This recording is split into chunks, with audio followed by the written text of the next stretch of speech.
Так, тоже удаленную работу. Интересно узнать о получении денег. Хорошо, удаленно работаю. Интересно получение денег.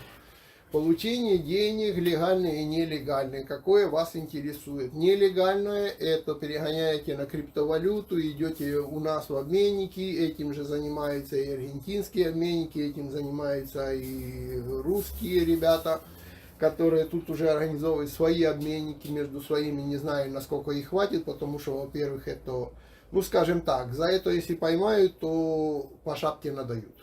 Вот, залетите. И тут таких залетевших аргентинцев уже много, потому многие переехали даже в Чили, чтобы этим заниматься. Но знаете, как говорят, страна непуганых дураков, поприезжали и думают, что они умнее всех, и они тут типа понаткрывают обменников. Но пока еще они существуют. Так что можете у них поменять, они вам поменяют на песы или там за 5% возьмут и выдадут долларами. Вот. Так что есть вариант, это нелегальное получение с удаленной работы. Еще такое получение нелегальное тоже считается с удаленной работы. Это ты открываешь счет в Уругвае, если у вас есть основания открыть счет в Уругвае. Не думайте, что в Уругвай вы прибежали и просто так вам, в Уругвае счет пооткрывали. И еще найдите, кто вам его там откроет. Вот. Потом получаете на уругвайский счет доллары и едете туда, и там все время снимаете свои доллары в Уругвае со счета. Но это не значит, еще раз повторяю, что каждый приперся в Уругвай откроет там счет. Нет, надо иметь основания, документы, с каких стран, там сказать. Сейчас же в прошлом году подписала Аргентина с Уругваем закон о том, что они будут знать, где не в прошлом, это уже лет 10 назад есть. Ну, я имею в Лет виду, 10 назад когда-то было Уругвай, был клондайком для налоговой инспекции в плане того, что это была офшорная зона. То есть туда можно было вложить и никто не знал. Лет 10-15 назад Аргентина с Уругваем соглашение, что все финансовые операции аргентинцев передаются с Уругвая в Аргентину налоговой инспекции и наоборот. Уругвайцы, которые держат деньги тут, в Аргентине, они все передаются данные о их движениях денег в уругвайскую налоговую инспекцию. Так что больше это никакая не офшорная зона. И если вы в Аргентине, если там держите, ваша налоговая инспекция это будет знать каждый месяц, этот отчет получать, что у вас там есть деньги, а вы что-то не платите какие-то налоги или откуда они у вас там взялись. Но это, я говорю, нелегальное. Легальное на данный момент, если будет другое правительство, может быть другое, но на данный момент это выписывать, оформлять деятельность в Аргентине, то есть ты оформляешь или фирму, или маленькое предприятие, или частный бизнес в налоговой инспекции, ты платишь налоги, раз. Второе, ты должен быть зарегистрирован там, как маленькое еще предприятие, даже если ты один человек, ты все равно еще регистрируешься как PYME, называется PYME, это Pequeñas Medianas Empresas, то есть маленькая и средненькая фирмочка, по-нашему перевести. Почему? Потому что PYME имеет право безналогово делать экспорт de servicios. Если ты не зарегистрировался как PYME, а остался как маленький предприниматель, то ты еще должен будешь платить налог на экспорт de servicios. Налог на то, что ты экспортируешь сервис за рубеж. Вот, зарегистрировать на налоговой инспекции еще фактура, у нас называется счета. Счета у нас выписываются с мобильного приложения или с компьютера прямо в налоговой инспекции, то есть никто тут не ходит с бумажками и там пишет вот это. Если вам кто-то вот так на бумажке что-то пишет, это можете на туалетной бумажке ему ответ написать, это одинаково, значение это одинаково имеет. На туалетной бумажке написано.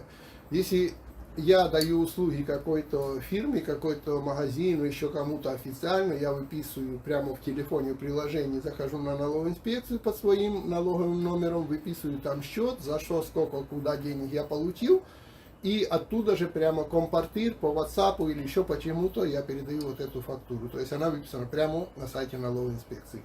Вот, это счет, который единственный, который работает в Аргентине. Все остальные вот эти бумажки, купленные в киоске, которые под копирочку выписывают, отрывают и говорят, на, я тебе тут подписал, вот видите, что тут вот, типа, ты мне сделал, я тебе заплатил.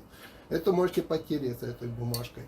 Так что, чтобы легально получать, оформляетесь в налоговой инспекции, становитесь PYME, открываете счет, Е называется, то есть есть А, Б, С, Д и Е. Вот фактуры, счета, которые выписываются у нас в Аргентине. Там есть, допустим, там А и другие, это которые учитывают добавочную стоимость, вот эту, как она там называется, которая переходит туда-сюда 18%.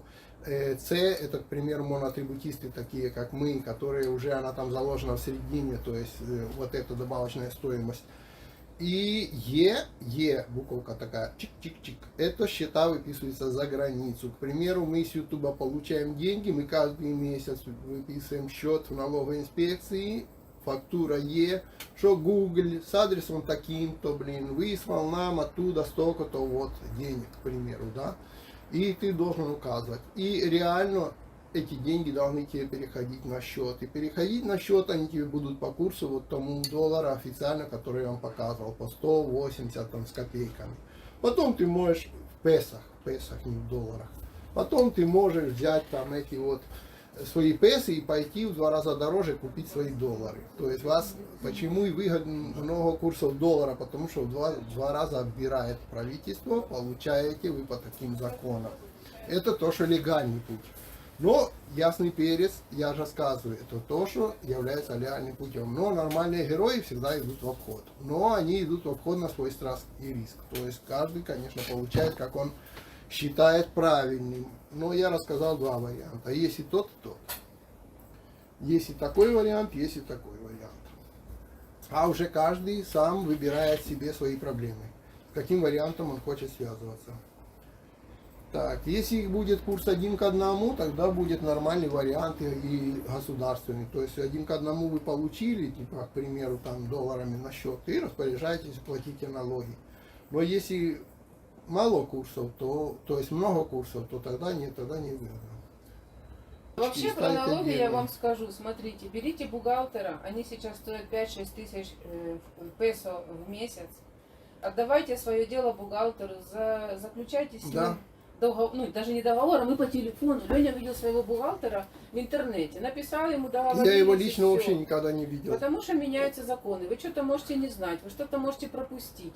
И лучше бы, конечно, самому тоже разбираться. Но лучше Я бы вот, все же. я вот тоже Они стоят недорого.